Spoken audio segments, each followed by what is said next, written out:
Batwoman! Batwoman! Batwoman! Oh, hello there! My name is Puppeteer from the Geeky Puppet Show, here today on the Geeky Puppet Show for Season 3 of Batwoman. Batwoman, are you out there? No. She doesn't seem to be answering my calls, and considering how I took her last season, that's understandable. But before we get into this recap and review of the Season 3 premiere of Batwoman, let me go ahead and introduce that furry? I don't know how else to describe this frog that you all know and some of you love, and that would be Froggy!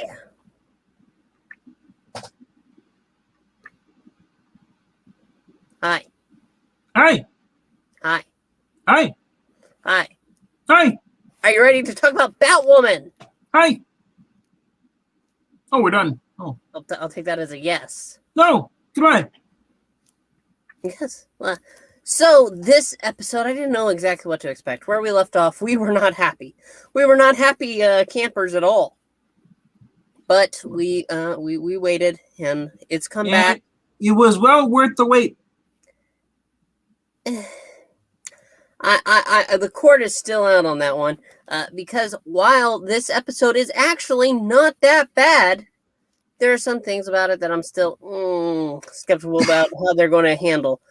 But let's first go ahead and talk about this episode. So there will be spoilers. If you don't want spoilers, you better go and come back after you watch the show. If you do not mind spoilers, let's say we go on with it, huh? Mm-hmm. I think for those who for those who watch us, we pretty much spoil the crap out of everything we review. So we're known that unless it specifically says no spoiler free inside our title, yeah, we're spoiling it. Yep. The frog has a point.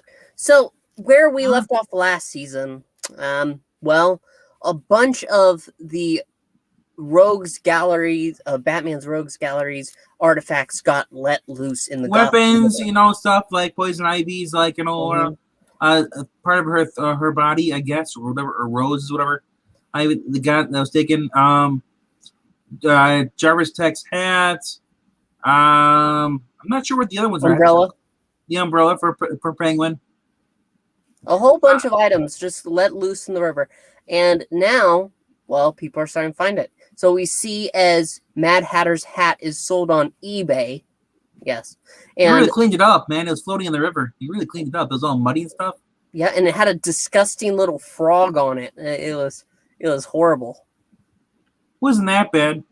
It was hideous. I mean, out of all the creatures that God just goes ahead and looks at, that's the one that you hit with the ugly stick. I know, right?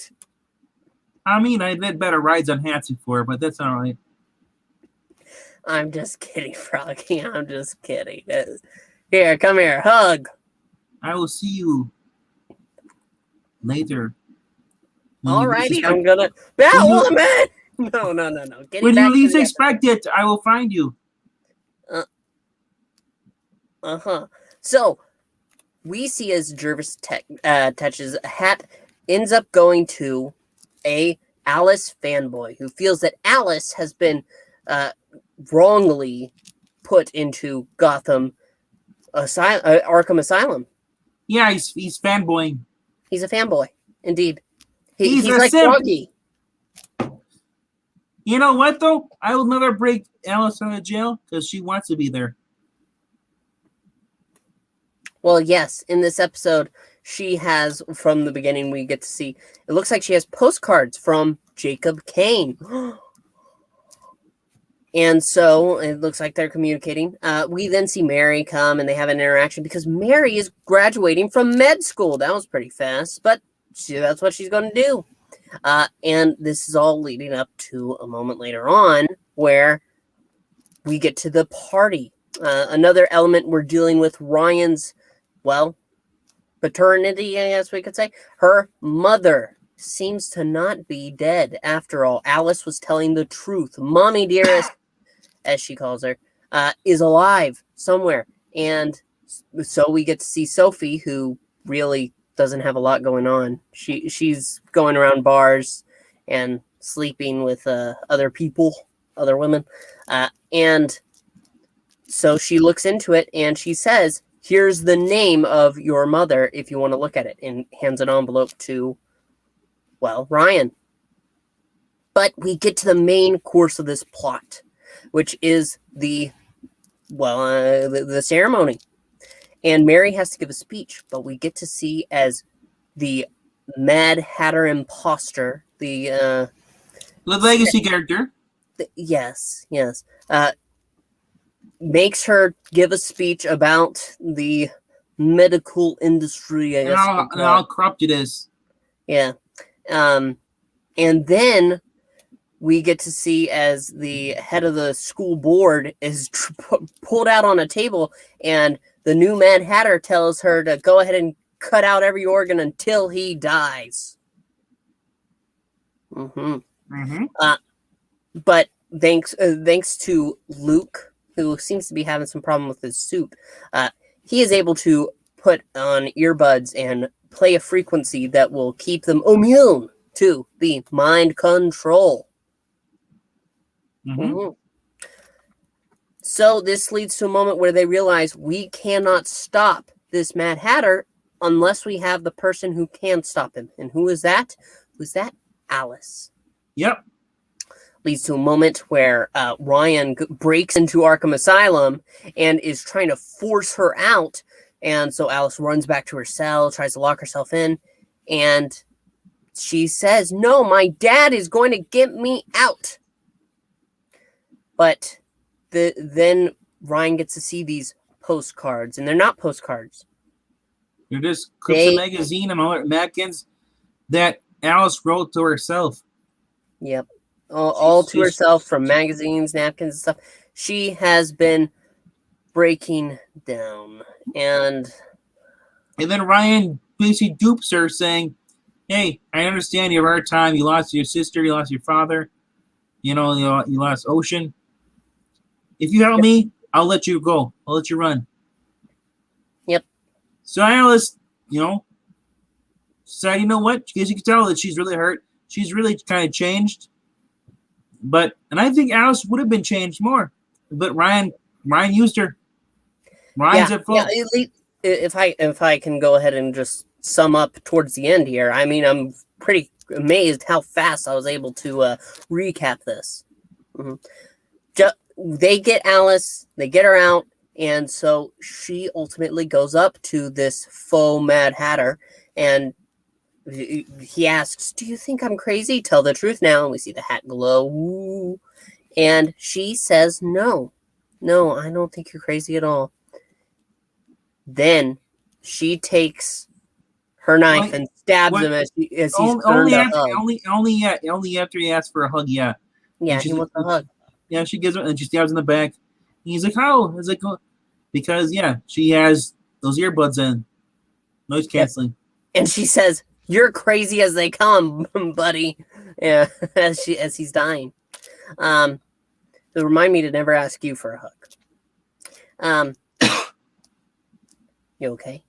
Yeah. Okay. From there, this leads to a moment where they end, and Alice is ready to go, but that's when Batwoman says, "You thought I was really going to let you go?" And Alice said, like, wow. Basically, pretty much called her almost a B word. In other words to say, sum it up. She lies. I don't know why anybody would want to work with somebody who just lies like that. Yeah. No criminal. If she ever needs a criminal to work with her for anything, they're never going to trust her. Yep. So, but the good thing about this, Alice gets her revenge. Well. But I want to point. Well, no, because we got to talk about this too. Because you skipped over this whole entire character who's been a part of the show.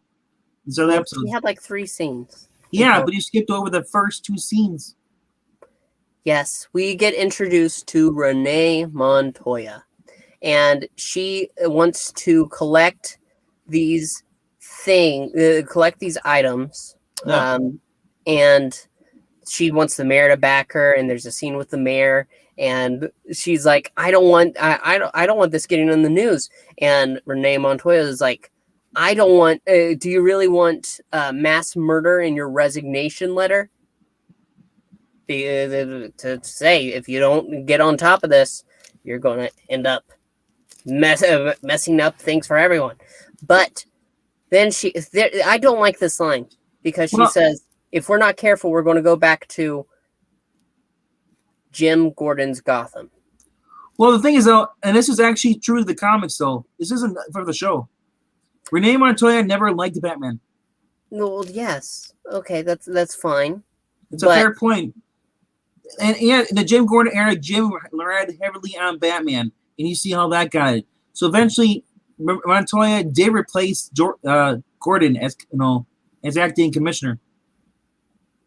But you have to consider the fact that Jim Gordon was dealing with a very, very corrupt Gotham, far more than it is corrupt in Batwoman, which is what she's saying.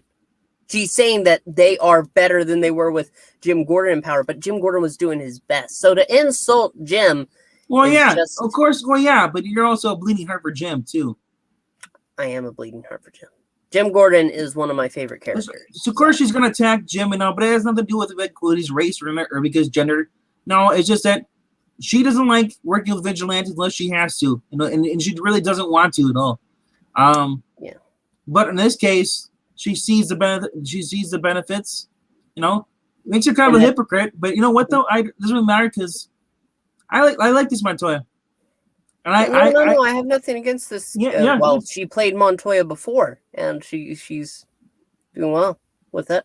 So, but we get to see Montoya on the rooftop, and she calls Batwoman, and that's when Alice comes out, and they reveal they are going to work together, or Montoya is going to shut down Ryan Wilder's vigilante operation. She knows. Because first she says like, it's like, well, you can work, or you can work, or She calls her out. She calls her up by name, by Ryan Wilder, and I'm like, yes, because it just basically makes Ryan took her down a peg because she's just a snob,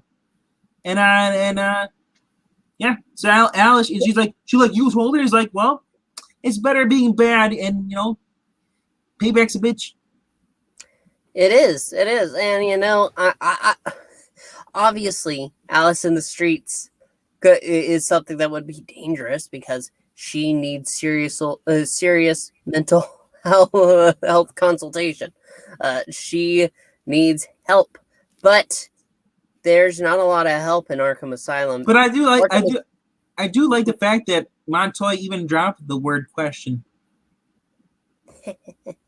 So we I don't know if that's because just give us a little bit of Easter egg, or maybe she will become question later on. I don't think she will. We never say never. This is only the third season. I know a lot of people do have a problem with Renee Montoya. We might get the question, but we might get 6 seasons though. Supergirl got 6, so why can't this show get 6? Well, we'll have to wait and see. And you know what? Overall, this episode was not bad. I will admit that. I was expecting far worse, especially considering what we got last season. The one thing that really still grinds my gears, still bothers me, is just the disrespect for the Kane family. You have Jacob Kane in prison. Kate Kane just gone. She sends a coat to Mary, but Mary is a Hamilton, and even though the Kanes took her in like family, it's still not. She's still not a Kane. So all the Kanes are just utterly disrespected. Which, I mean, I guess at the end when Alice comes out of behind the pillar and she's like, well, we got to work together now for my freedom, because that's what she's trying to earn. Mm-hmm. This, I don't know. And you know what? I love Alice overall. The character and the actress, they're great. They're great. But I still seriously have a problem for what they've done to her family. It's just kind of disheartening. But overall, this episode was actually, dare I say, good. Dare I say, it was all right. Definitely all right. Froggy liked it a little more than me. Yep. I did not dislike it. Alice was great in this. The guy they got to replace, who took over the Mad Hatter hat, he kind of looked a little suspect, man. If he was, I wouldn't trust him around anybody I know because I mean, they must have really canceled. We need to find a guy who looks like a freak. They can play a freak. No offense, Mariah is man, saying that she is willing to give the show a chance. And I would say, well, this might be the time. I cannot recommend season 2 to anybody. I can't. I would start with season 1 and then skip season 2 and then go with season 3. Yep. And also, there's a Dragon Ball talk. Hello, Dragon Ball. Wow, he's alive. Supergirl is not okay. Supergirl is not and never okay. And this is Batwoman, not Batgirl. Batgirl show would I'd probably enjoy that depending on how they do it. Was it Barbara? Oh, it was Stephanie Brown last season. Yeah, they didn't introduce Barbara Gordon. Yep. Alrighty. I think that about does it for us here, though. Thank you all so much for watching, and if you enjoyed it, make sure to leave a like. If you like the show, tell us why. If you don't like the show, tell us why in the comments below. Also, make sure to subscribe. We're trying to build a base around here. So, if you can, just go ahead and throw a little support. Also, we do comic book readings, classic puppet theater it's called. If you are interested in watching those, please check them out. They're very fun. And we have a Ko-Fi because comics cost money. So if you can throw $1 and you have a specific book you'd like us to read, please do so. But other than that, all we can really say is thank you. So for Froggy and I'm going to point out that Evil Black Cat just showed up, so we need to start over again. No. Catch the rewind, Evil Black Cat, and we will catch you. We were at 5 now as we leave. Why are we at 5 now, man? 5 people are watching now. And make sure to come for Stargirl in just about 30 minutes at 11 o'clock sharp, as they say, EST. But other than that, thank you so much for watching, and we will see you next time. So, Froggy and myself, bye! Eat a Joe's! Do it now! Batwoman! Will you come if I eat a Joe?